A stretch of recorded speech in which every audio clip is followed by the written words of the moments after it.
진도가 약간 절반 나가야 될 상황이기 때문에 잘 따라오 주시길 바라고 있겠습니다.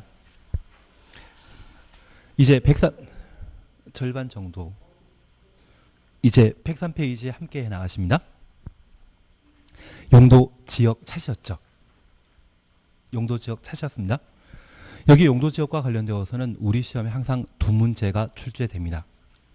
시험에 나오게 되면 지정 대상에 관한 사항, 그리고 절차에 관한 사항, 3번 행위 시한에 관한 내용을 시험거리로 삼고 있습니다. 그래서 첫 번째 우리 봐주실 것은 용도 지역은 용도 지역의 지정 목적이 뚜렷하기 때문에 도시군 관리 계획으로 결정할 때 중복 지정할 수 없습니다. 그러면 도시군 관리 계획으로 결정할 수 있는 대상과 절차, 그리고 그 목적 달성하기 위한 행위 제한으로 용도 지역이 구성되어 있습니다. 특별히 결정권자가 도시군 관리 계획으로 용도 지역 지정할 때 그 대상과 관련되어서는 국토의 계획 및 이용에 관한 법률과 대통령령에서 그 대상을 정해 놓고 있습니다. 항상 우리가 해주실 것은 주거지역과 관련된 전용 주거지역의 지정 대상과 일반 주거지역의 지정 대상 구분하시는 게 필요한데, 양호한 주거환경 조성을 목적으로 한다면 일반 주거지역의 지정 대상이고, 일반 주거지역은 주택 층수에 따라 저층주택이란 말 보게 되면 1종, 중층이란 말 보게 되면 2종, 중고층이란 말 보게 되면 3종 일반 주거지역으로 구분하더라. 그 정도를 해 주시는 게 필요합니다. 그리고 우리 약속하실 게 있습니다. 자연 녹지 지역과 관련되어서는 제한적 개발이란 말 보게 되면 자연 녹지 지역의 지정 대상이며, 생산 녹지 지역의 경우에는 농업적 생산이란 말이 들어가 줘야 됩니다. 그리고 계획 관리 지역의 경우에는 지금은 아니지만 장래 도시적으로 편입이 예상되는 지역, 편입 예상이란 말 보게 되면 그때는 계획 관리 지역의 지정 대상이라는 것을 각각 구분해 놓으십니다. 그래서 용도 지역 지정 대상과 관련되어서는 법령에서 총 21개 용도 지역 지정 대상을 각각 열거하고 있는 것이 특징인데, 비도시 지역은 계획 관리 지역, 생산 관리 지역, 보전 관리 지역, 농림 지역, 자연 환경 보전 지역으로 총 몇 개이다? 5개. 반면 도시 지역의 경우는 많은 사람들이 집중적으로 거주하는 지역으로서 총 16개로 세분하고 있습니다. 전용 주거지역 2개, 일반 주거지역 3개, 준주거지역, 그래서 주거지역은 6개이고, 상업지역은 상업지역은 중1, 유, 근 4개, 그리고 공업지역 3개, 녹지지역 3개이기 때문에 도시지역은 총 16개로 세분하게 됩니다. 비도시지역은 5개, 도시지역은 16개로 소연하기 때문에 현재 법령에서는 21개 지정 대상을 제시하고 있습니다. 올해 개정된 사항으로 조례로 법령에 정한 용도 지역을 추가해서 세분할 수 있는데, 그 대상은 주상공록이라는 것 기억해 놓으시고, 관리지역은 조례로 추가 세분한다 못한다? 못합니다. 주상공록만 가능하다라는 것 확인해 놓습니다. 이러한 용도 지역은 결정권자가 도시군 관리 계획으로 결정하게 되는데 예외가 존재합니다. 첫 번째, 조례로 추가 세분된 용도 지역은 국장 빠진 시도의사 대도시장이 결정하는 것이고, 두 번째, 바다인 공유수면 매립과 관련되어 매립구역과 이웃한 용도 지역의 지정 목적이 같으면 도시군 관리 계획의 위반 결정 없이 매립구역에 대한 준공인가일날 이웃한 용도 지역으로 지정된 것으로 본다. 고시까지 의지하는 것입니까? 지정까지만 의지하는 것입니까? 지정까지만. 특광시군이 따로 고시하도록 되어 있습니다. 만약 이 매립구역이 둘 이상의 용도 지역에 걸쳐 있거나 목적이 서로 다르다고 하면 절차 생략 대상 아니라는 걸 구분해 놓습니다. 그리고 세 번째 우리 봐주시는 게 다른 법령에 따라 지역 등이 지정 고시 되는 것으로서 도시적으로 결정 고시된 것으로 의제하는 경우가 있습니다. 전산택입니다. 그리고 항만구역과 어항구역 이 말 나오게 되면 항상 뒤에는 공유수면이 나옵니다. 그 공유수면은 어디에 연접해야 된다? 도시역에. 항만구역, 어항구역은 육지에 지정하는 것이다. 바다에 지정하는 것이다. 바다에 지정하는 것으로서 그 바다를 우리는 공유수면이라 하고 이 공유수면이 도시에 연집한 곳은 그 항만구역, 어항구역을 도시역으로 결정고시한 것으로 본다. 이것 잡아주시는 게 필요합니다. 그러면 우리가 다시 봐주실 것이 있습니다.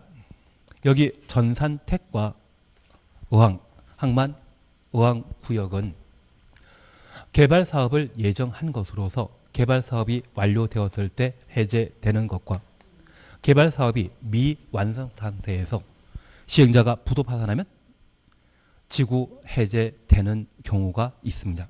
종전 용도지역으로 환원되는 것은 뭐만? 미완성 상태일 때만 종전 용도지역으로 환원되게 됩니다. 만약 택지 개발 지구가 개발 사업이 완료되어 해제되면 종전 용도지역으로 환원된 것으로 본다. 이 말 오면 바로 틀립니다. 그리고 다른 법률에서 농지법에 의한 농업진흥지역 그냥 재미로 농업진흥지역을 지정한 자는 누구이다? 농업진흥지역 지정한 자는 누구이다? 지도이사. 저 농업진흥지역을 지정하고자 한다면 농지심의위원회 심의절차 그렇죠? 지도이사가 농업진흥지역 지정하려고 하면 누구의 승인받아야 된다? 나는 이런 것 본 적 없다. 문제는 냈다. 예, 문제는 봤다. 기억이 안 났을 뿐이다. 알겠습니다. 하여튼 농림부 장관의 승인받아. 예, 농림부 장관의 승인받아 지도지사가 농업진흥지역을 지정할 수 있고 이 농업진흥지역은 농업진흥구역과 농업보호구역으로 구분하여 지정하게 되는데 우리가 계란후라이 하게 되면 노른자와 흰자가 있습니다. 노른자는 농업진흥구역이고 흰자는 농업보호구역에 해당되는 것으로서 농업용수란 말 나오게 되면 그때는 농업보호구역, 농지집단적인 조성, 농지집단적인 이용 이 말 나오게 되면 진흥구역으로. 난 저런 거 별로 보고 싶은 생각 없다. 그리고 농업진흥지역 지정 대상은 녹관 농자를 대상으로 하도록 되어 있습니다. 녹지적, 관리적, 농림지역, 자연환경보전지역을 지정 대상하는데 특별시의 녹지지역은 농업진흥지역으로 지정한다 못한다? 못한다. 그러시면 됩니다. 그러시면 됩니다. 괜한 얘기 들었나 봅니다. 그냥 지금 농업진흥지역 지정권자는 누구이다? 시도이사이다. 그리고 이 농업진흥지역을 포함한 농지를 농가주택 만들기 위한 또는 공장 만들기 위한 땅으로 바꾸고자 한다면 이를 농지전용이라 하고 농지전용한 주체가 행정청인 때는 농림부 장관과 농지전용 협의 거쳐야 되며 비행정청이라고 하면 농지전용 허가, 농지전용 신고 절차를 거칩니다. 규모 크면 농림부 장관에게 농지 전용 허가 받아야 되고 규모 작다고 하면 시, 군, 구청장에게 농지 전용 신고하고 농가주택을 소박하게 지을 수 있거든요. 농지 전용 절차와 관련된 관할 관청은 협의 허가는 농림부 장관, 신고는 시, 군, 구청장이기 때문에 시도지사는 농지 전용의 관할 관청이다 아니다? 아니다. 그래서 제가 부탁드리는 것은 농업진흥지역 지정권자는 시도지사이고 농지 전용 협의 허가는 농림부 장관에게 허가받아야 되며 농지 전용 신고는 시, 군, 구청장에게 전용 신고 받아야 된다. 너무 뒤에 것까지 해가지고 기분 상할 수 있지만 이렇게 한번 듣고 또 보면 괜찮습니다. 나는 이거 한번 보고 땡 할 거다. 한 3번은 더 볼 거다. 3번은 더 봐야 되지 않겠습니까? 3번은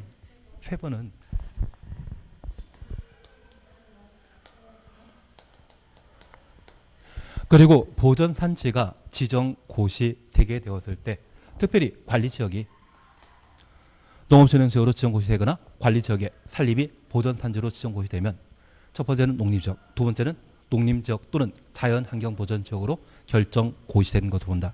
환원에 관한 문제 있다 없다? 없습니다. 환원은 전산택과 관련되어서만 존재한다라는 것 파악해 놓습니다. 저거 정리하시는 게 오래 하실 일입니다. 특히 주상공녹, 녹지지역까지 조례로 추가 세분할 수 있고 그 조례로 추가 세분된 용도지역은 국장 빠진 지도사 대도시장이 결정권자라는 걸 다시 한번 봐주시는 게 필요합니다. 그리고 이렇게 용도지역 등을 결정했다면 그 목적 달성하기 위한 건축 제한과 건폐율, 용적률 제한을 가한다라는 기억하시고 나는 건폐율과 관련되어 주거지역과 관련되어서는 5, 6, 7이라는 말 기억하시며 3종 일반 주거지역의 건폐율은 얼마? 예외적으로 50%입니다. 그리고 상업지역과 관련되어서는 중1도 알바하면 편의점에서 알바하면 근육 생긴다 해서 중1 유근이었습니다. 9, 8, 8, 7 공업지역은 죄다 70 녹과농자는 20 계획관리지역만 40 우리 이거 나와야 될 것 같은데요. 사실 30회 시험 때는 용적률과 관련되어 가장 다음 용도 지역 중에 용적률 가장 높은 거 찾으라고 시험에 낸 적이 있거든요. 그래서 정상적인 수준이라면 올해 건폐율 그리고 건축자는 워낙 자주 나오다 보니 무조건 해놓으셔야 됩니다. 최소한 6개 건축물과 관련된 건축자는 무조건 해놓으셔야 됩니다. 그리고 용적률과 관련되어서는 주거지역은 135라는 말로 대신했습니다. 제일 좋은 전용 주거지역은 100, 3종 일반 주거지역은 300, 그 사이에 50씩 용적률 높아진다는 것 기억해 놓으시고 상업지역과 관련되어서는 큰 건물 건축한다 생각하시면서 5319였습니다. 중상업지역은 1500, 일반 상업지역은 1300, 유통상업지역은 1100, 200씩 낮아지죠. 그거 정리해 주시는 게 필요합니다. 공업지역과 관련되어서는 3, 4입니다. 전용공업지역은 300, 중공업지역은 400, 일반 공업지역은 350, 50씩 높아진다는 것 기억하시고 녹과농자와 관련된 용적률은 80이 기본인데 자연녹지지역과 생산녹지지역, 계획관리지역만 용적률 100이라는 것 각각 구분합니다. 그런데 설마 이건 나올 일 없겠지만 다른 법령에서 용도지역과 관계없이 다른 법령에서 용적률 따로 결정한 게 4개 있거든요. 지난주에 하긴 했지만 이번 주에는 하면 안 되지만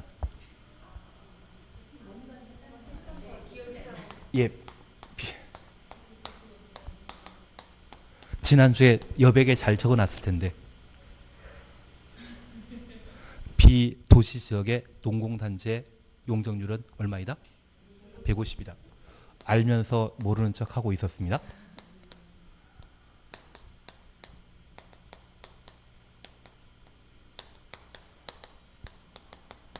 자연공원과 비도시지역의 개발진흥지구로 하면 용적률 100. 수산자원보호구역이라면 용적률 80. 그래서 사실 과거 건폐율 29회 때 시험에 낸 적이 있거든요. 다른 법령에 따른 건폐율. 그때 가장 큰 것 적으라고 시험에 냈었는데 내가 진짜 모르는 게 그렇게 치고 나오면 글자수 가장 큰 거 찍기로 하셨죠.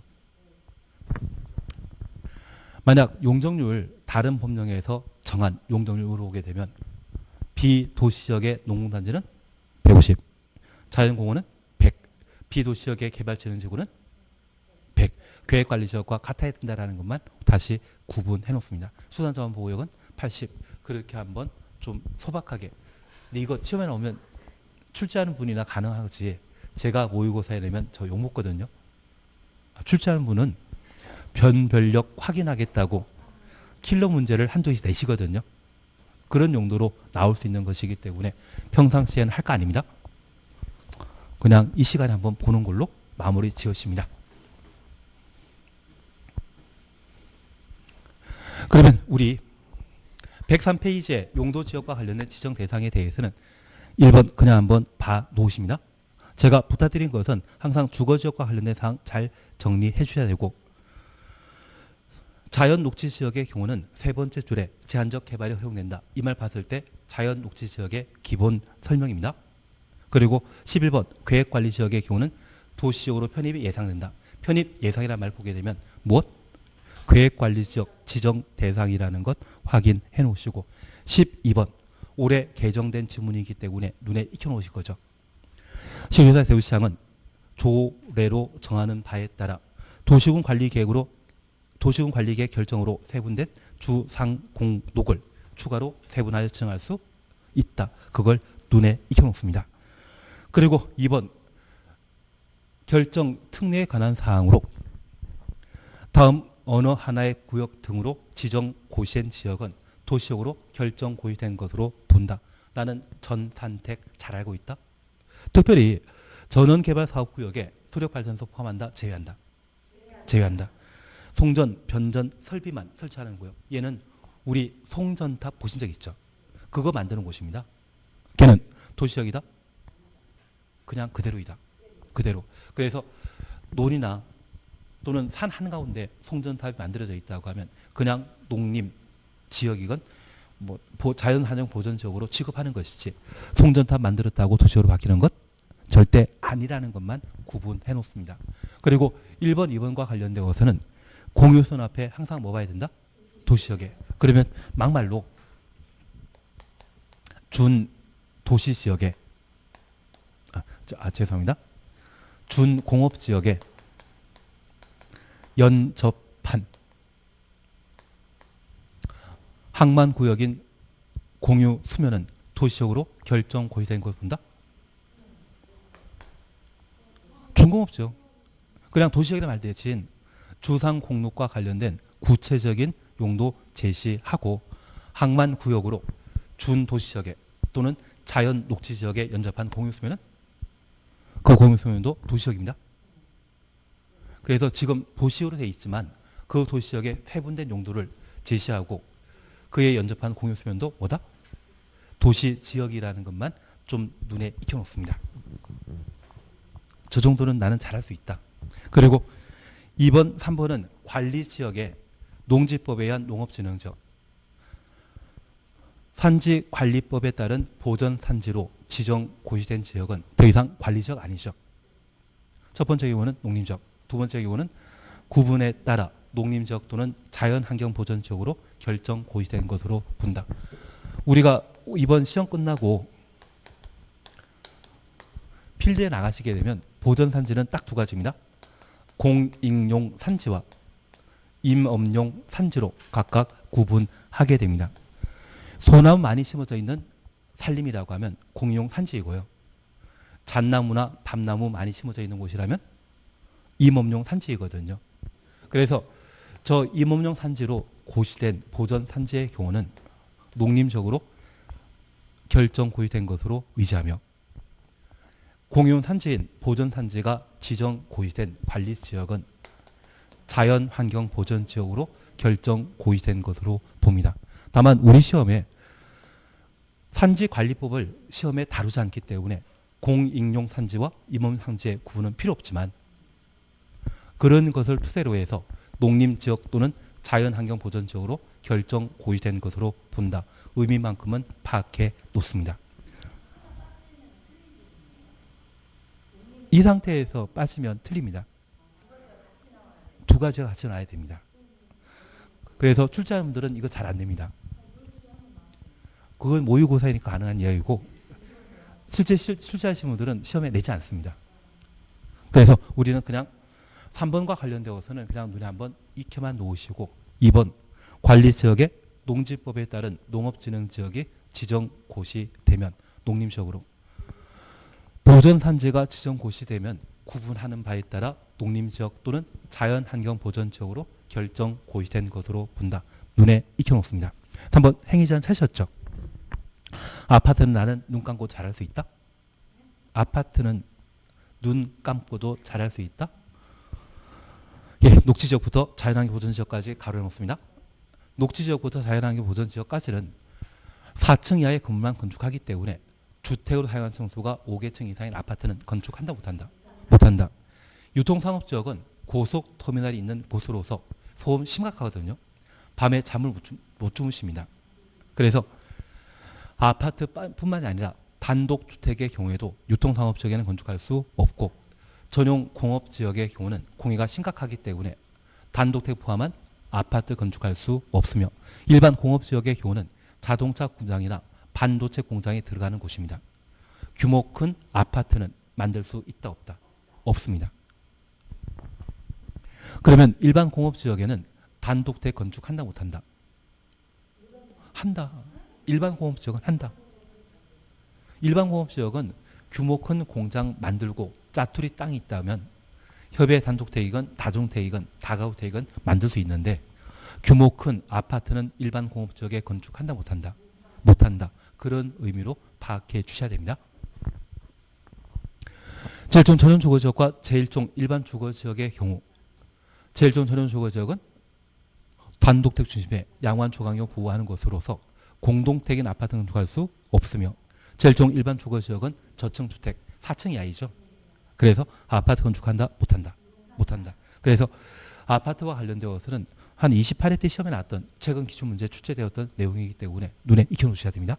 그리고 2번 1종 근린 생활설은 모든 용도 지역에 건축할 수 있죠. 여기 2종 근린 생활설로서 일반 음식점이란 말 보게 되면 얘는 가끔 술집 앞에 양주병과 양주잔이 그려져 있는 곳 있지 않습니까? 그게 일반 음식점이거든요. 조용한 주택가에는 일반 음식점, 2종 근린생활설인 일반 음식점 건축한다 못한다? 못한다. 너무 잘하고 계십니다. 그래서 얘들은 전용 주거지역과 일반 주거지역에 건축할 수 없습니다. 조례는 일반 주거지역에 건축할 수 있다. 그래서 작년 같은 경우 3종 일반 주거지역에 조례로 가능한 것 시험에 낸 적이 있거든요. 그런 문제는 틀리라고 내셨던 문제이기 때문에 틀려주는 게 예의입니다. 원래는 보통 조례 규정 배제하고 시험 문제 출제하는데 작년 같은 경우는 틀리라고 시험에 냈던 것 같습니다. 그런 건 틀려주셔야 되죠. 다만 제가 부탁드리는 것은 제1종 근린 생활설은 모든 용도 지역에 건축 가능하고 2종 근린 생활설은 최소한 전용 주거 지역에는 법령상 조례상 건축할 수 없다라는 것 눈에 익혀놓습니다. 일반 주거 지역에는 법령상 건축한다 못한다? 못한다. 그래서 제가 부탁드릴 게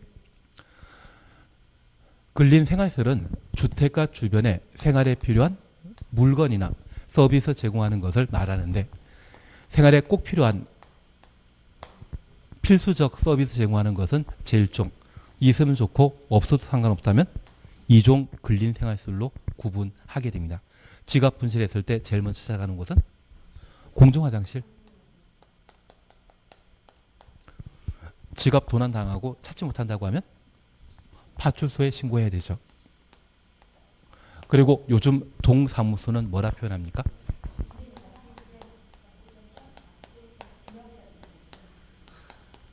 지금은 주민자치센터가 아니라 지역자치센터.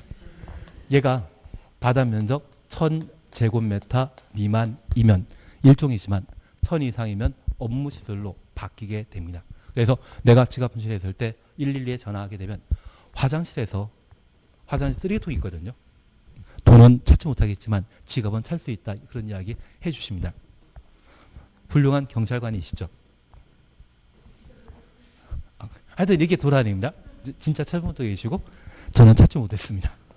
하여튼 세 군데 돌아다니면 배가 고프기 때문에 김밥 천국에서 김밥 한 줄 먹을 수 있는데 얘가 휴게 음식점입니다. 다만 우리가 기억하실 것은 이 휴게 음식점으로서 바다 면적합 300제곱미터 미만은 1종 근린 생활설인데 300 이상은 2종입니다. 휴게 음식점 또는 제과점과 관련되어 그 바다 면적 300제곱미터 미만일 때만 1종, 300 이상은 2종 근린 생활설이고 이곳에서 간단한 요기하셨다면 운동하러 가셔야 되는데 구기 운동 중에 가장 공이 작은 것은 탁구입니다. 그래서 저 탁구장으로 바다 면적합 500제곱미터 미만의 경우는 1종, 500 이상은 운동시설이 되게 됩니다. 얘보다 공 크기가 큰 골프나 또는 볼링공을 굴리는 곳이 있다면 그때는 2종 근린 생활시설이고 셋 다 500 이상이면 운동시설이 되게 됩니다. 고기운동 중에 가장 작은 탁구와 관련되어서는 500명일 때 1종 근린 생활시설이라는 것 확인해 놓습니다. 가끔 주택가 한가운데 태권도장 보신 적 있죠? 걔도 500명이면 1종 근린 생활시설이 되게 됩니다. 그리고 운동하셨다고 하면 간단한 사우나 하기 위해 목욕장 방문하시고 이용원, 미용원, 침술원, 원자로 끝나면 죄다 1종 근린 생활시설이며 이렇게 씻고 단정하셨다고 하면 오늘 건강검진 받으러 갈 수 있죠.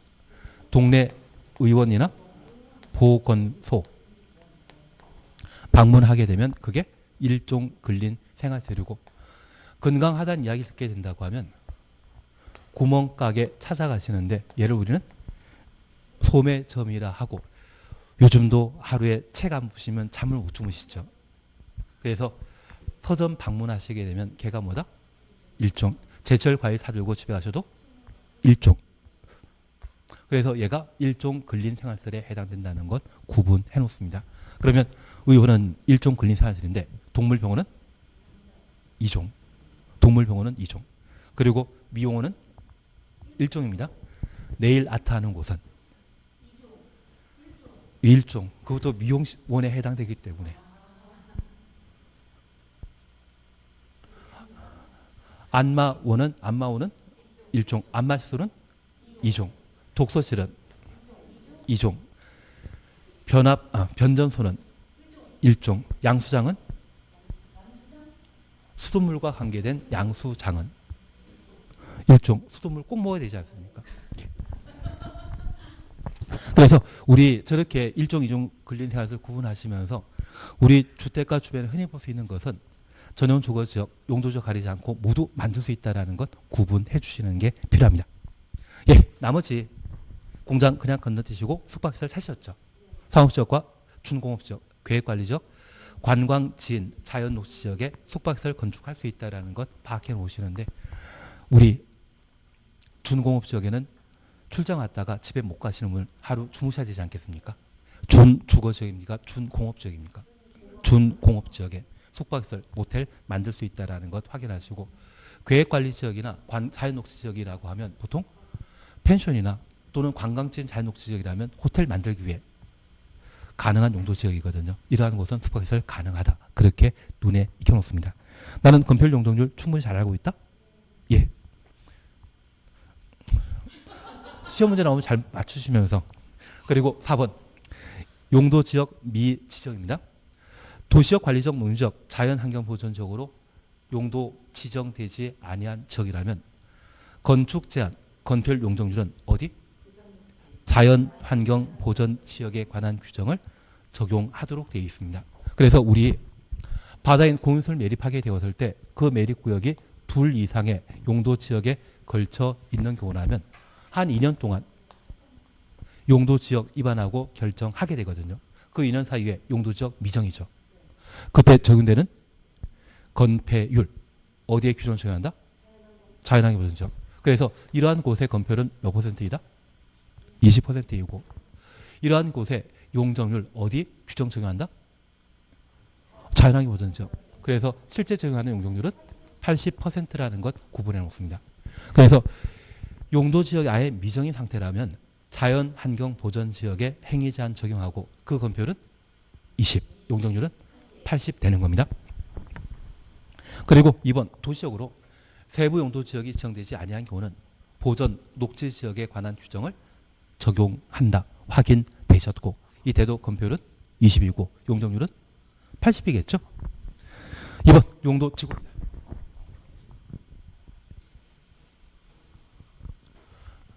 하여튼 저 세 파트에서 시험 문제가 두 문제 나오거든요. 올해 찍으라고 하면 건축 제한 무조건 나오는 걸로. 그리고 절차 잘 정리해 주시는 것으로. 작년에 용적률 나왔기 때문에 건폐율 진짜 엿먹으라고 한다고 하면 앞서 제가 말씀드렸던 비도시역의 농군단지는 150, 비도시역의 개발진흥지구는 100, 자연공원은 100, 수산자원보호구역 80. 그걸 엿먹으라고 시험 문제 낼 수도 있거든요. 나머지는 뭐 나오더라도 다 맞출 수 있는 상황이지 않겠습니까? 대답 안 하시지만 자신감은 넘쳐나죠. 두 번째입니다. 여기 용도지구와 관련되어 작년에 용도지구와 관련된 개념 정의를 시험에 출제하면서 용도지구는 용도지역의 행위 제한을 강화하거나 완화하기 위해 도시군관리계획으로 결정하는 제도이다. 이걸 시험에 냈거든요. 올해 나올 일 없습니다. 다만 제가 부탁드린 것은 용도지구의 경우는 중복지정 가능한 반면 용도지역, 용도지역은 중복지정 할 수 없다. 그 개념 잡아주시는 게 필요합니다. 이러한 용도지구의 경우에도 대상과 절차에 관한 사항들을 각각 살펴보시는데 현재 용도지구와 관련되어서는 법률과 대통령령에서 9개 용도지구와 5개 용도지구에 대한 세분을 다루게 됩니다. 그래서 나는 술 먹고 개가 되는 특별부자간 잘 알고 있다. 취계 특보입니다. 그리고 경복고등학교라고 하는 서울의 학교 들어본 적 있고 동문이 잘 나간다 해서 방입니다. 취락지구와 관련되어서는 자연취락지구와 집단취락지구, 개발진흥지구와 관련되어서는 주산관, 두 이상 동시에 개발하면 복합, 주산관 배제하고 개발하면 특정 개발진흥지구로 지정할 수 있습니다.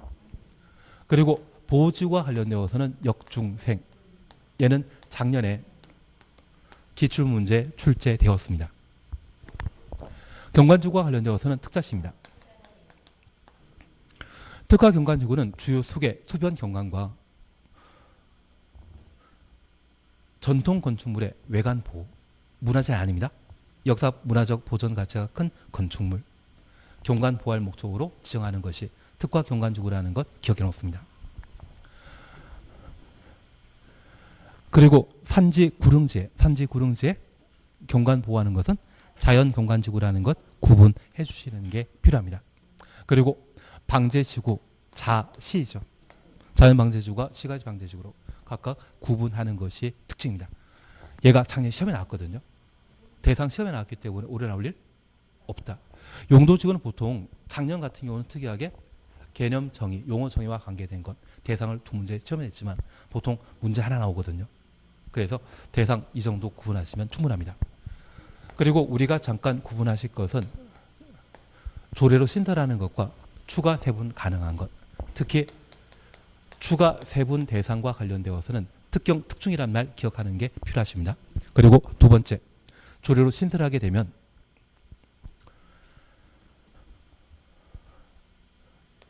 용도지역과 용도지구의 행위 제한을 완화하는 용도지구를 조례로 신설을 할 수 있다. 이 말 나오면 틀립니다. 조례는 지방자탄제 법으로 만들어진 것으로서 법령에 정한 용도지구나 또는 용도지역의 행위 제한을 지방자탄제 법으로 풀어주는 용도지구 신설은 한다 못한다? 못한다. 그래서 행위 제한 완화는 기존 용도지역 용도지구의 행위 제한 완화는 용도지구 조례로 신설할 수 있다. 이 말 나오면 무조건 틀린 것으로 잡아내야 됩니다. 그리고 우리 중요시설 보호지구와 관련된 지정 대상은 공군, 공항, 교란 말 기억해 주시는 게 필요하고 여기에 학교 있다 없다. 학교에서는 포함되지 않는다라는 것 구분해 놓습니다. 이제 절차와 관련된 사항을 보시는데 이러한 용도지구 지정은 결정권자가 도시군 관리 계획으로 하도록 되어 있습니다. 다만 예외적으로 국장 빠진 시의회 대도시장이 결정할 수 있는 사항으로 조례로 신설하거나 조례로 추가 세분한 용도지구에 대해서는 국장 빠진 시의회 대도시장이 결정한다라는 것 기억해 놓으시고 연한 침식이란 말 또는 최근 10년 사이에 2회 이상의 천재지변으로 인명피해 발생한 경우는 방제지구의 지정 변경을 도시군 관리 계획으로 결정하여야 한다. 원래 지역, 지구, 구역은 존에 해당되는 것으로서 지정할 수 있다는 책인데 국토계획법에서는 예외 3군데 있었습니다. 방금 보셨던 연안침식, 방제지구의 지정 변경을 도시군 관리 계획으로 결정하여야 한다. 정택 10년, 시공록 30만, 지구 단위 계획으로 지정하여야 한다.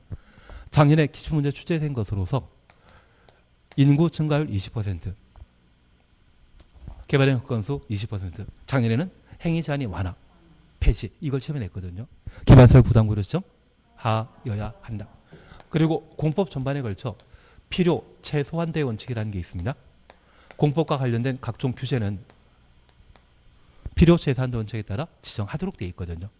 그래서 우리가 기억하시길 주택법에 또는 개발인 허가 제한 지역과 관련되어 지정 목적 달성했다고 하면 지정 목적 달성했다면 지정권자는 해제할 수 있다. 해제해야 한다. 해제하여야 한다. 그래서 우리 청산리하면 녹계수 기억납니다. 이곳을 3년간 개발인 허가 제한 지역으로 지정했는데 지정권자가 1년 만에 목적 달성했다고 하면 3년 되는 날까지 계속 유지한다. 바로 해제해야 된다. 바로 해제해야 된다. 그게 필요 최소한 원칙에 따른 겁니다.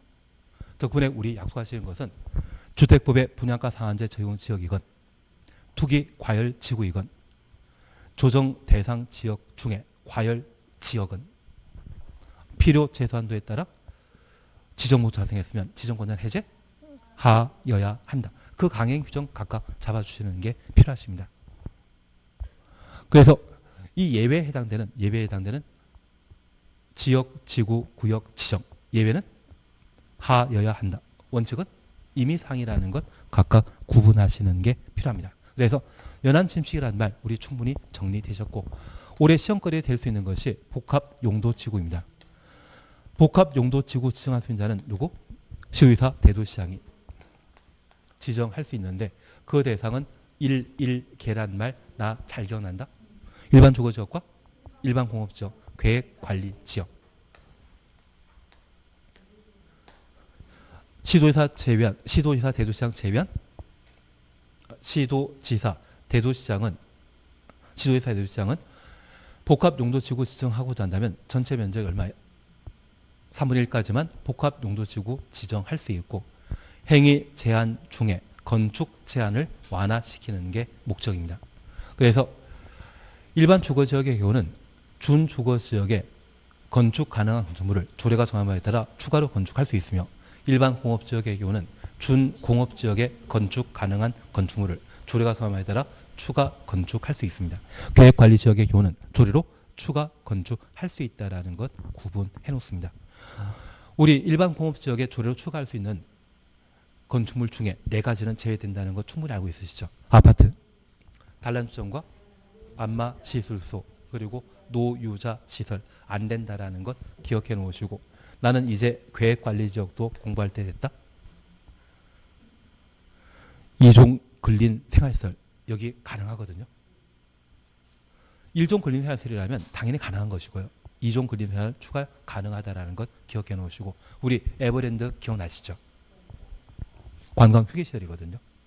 그리고 가끔 이케아나 또는 코스트코가 시골 마을 비슷한 곳에 그냥 외따로 크게 만들어져 있는 거 보신 적 있다고 하면 걔는 뭐다? 판매시설입니다.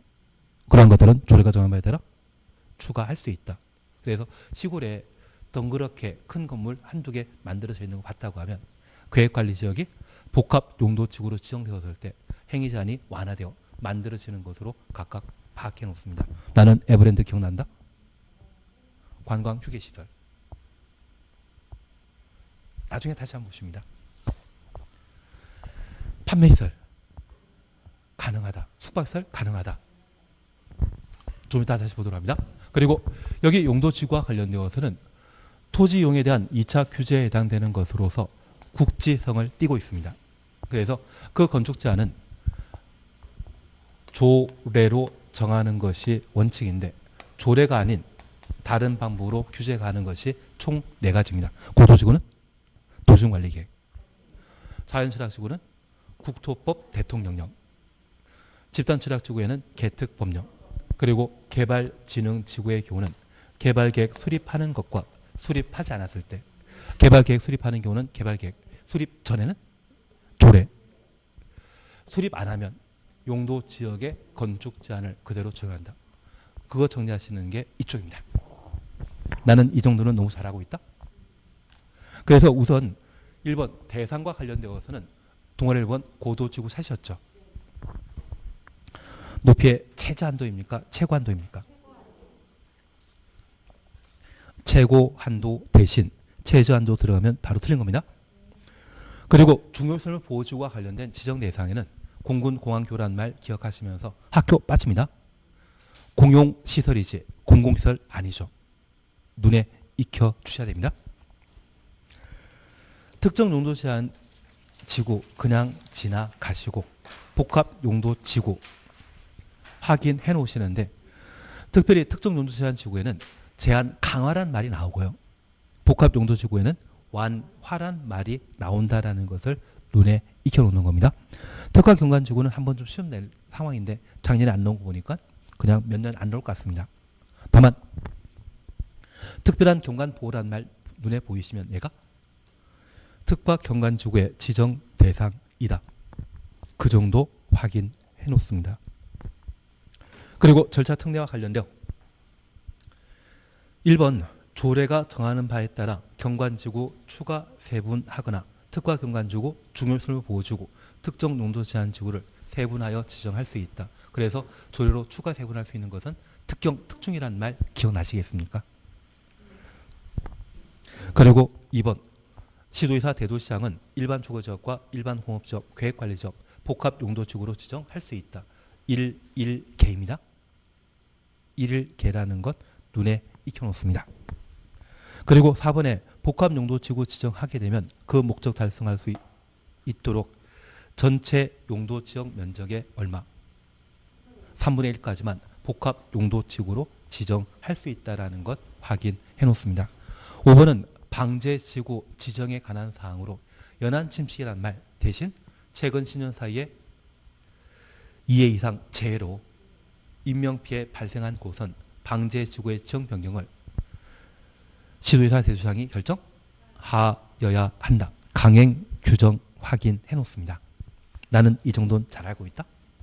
그리고 행위제한과 관련되어 우리 3번 고도지구는 무엇으로? 도시군 관리계획으로 높이 초과하는 건축물 건축할 수 없고, 집단취락지구는 개특법령이라는 말 눈에 익혀놓습니다. 자연경관지구에 대해서는 서술하지 않았지만 우리 그 정도는 알 수 있죠.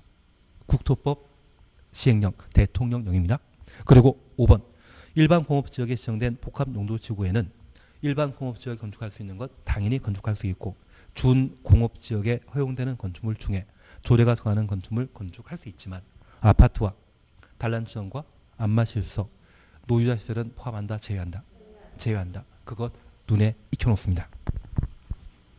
그리고 6번, 7번은 개발진흥지구와 관계된 사항으로 6번은 개발계획 수립하는 경우라면 지구 단위 계획 또는 개발계획에 위반하여 건축물을 건축할 수 없습니다.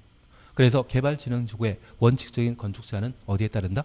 개발계획, 지구 단위 계획에 따른다는 것 확인해 놓습니다. 네 번째 줄에 개발계획이 수립되기 전 추천했습니다. 수립되기 전에는 도시군 계획 조례로 정하는 건축물을 건축할 수 있다. 수립 전에는 어디? 조례입니다. 그리고 7번 지구 단위 계획, 개발계획 수립하지 아니하는 개발진흥지구의 경우는 해당 용도지역에 허용되는 건축물을 건축할 수 있다. 용도지역 눈에 보이시죠? 그래서 나는 용도지구와 관련된 문제는 시건좀 못 기다.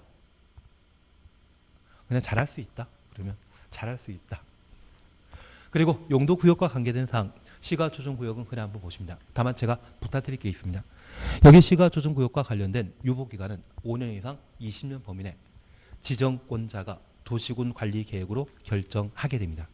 현재 시가조정구역의 지정권자는 원칙 지도이사, 예외 국장이라는 거 기억하시고, 그 시가조정구역 지정권자가 유보기간을 5년 이상 20년 범위 내 도시군 관리계획으로 결정하게 됩니다.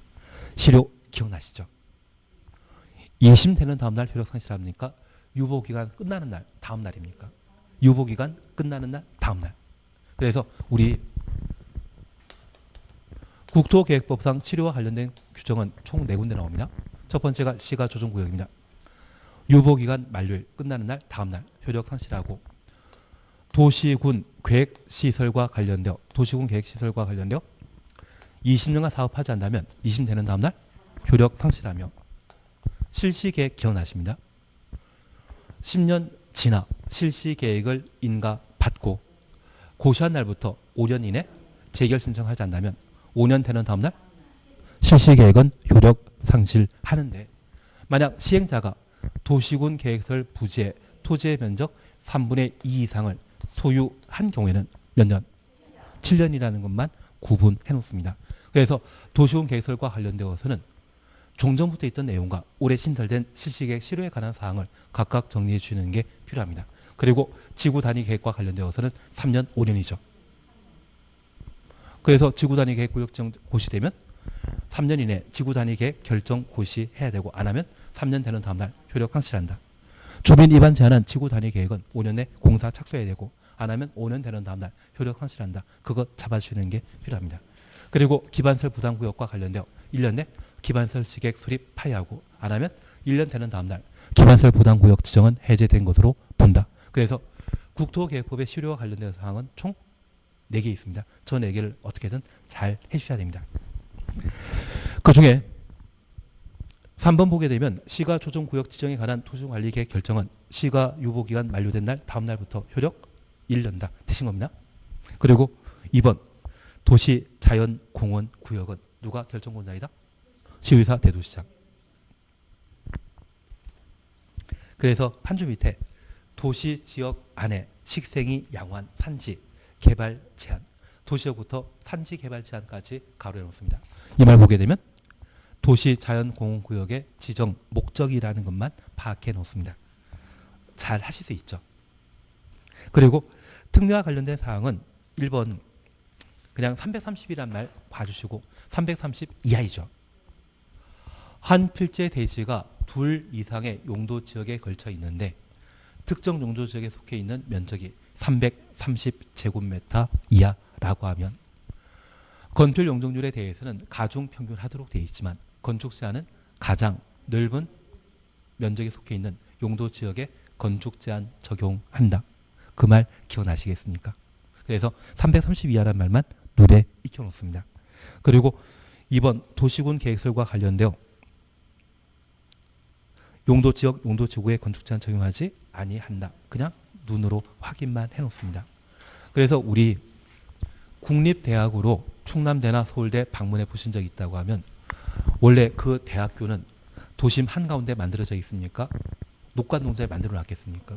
녹관농지에. 그래서 건폐율 20에 용적률 80 나와야 되거든요.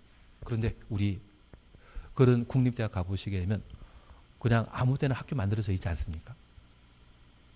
건축 제한 적용한 것이다. 예외 인정된 것이다. 예외 인정한 것입니다. 그런데 우리 건폐율 용적률은 그대로 적용합니다.